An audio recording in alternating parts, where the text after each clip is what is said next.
লক্ষ টাকায় খাট কেনা যায়, ঘুম কেনা যায়, যায় কি বলো?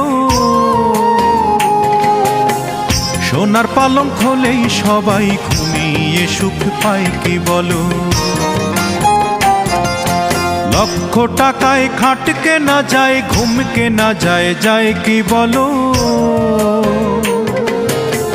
সোনার পালঙ্ক হলেই সবাই ঘুমিয়ে সুখ পায় কি বলো?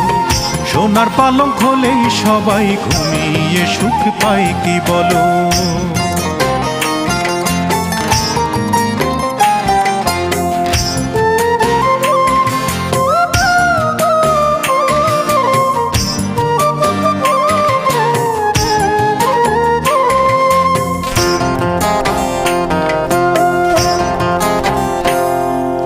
ফুল কেনা যায়, যায় না, তবে ফুলের প্রীতি কেনা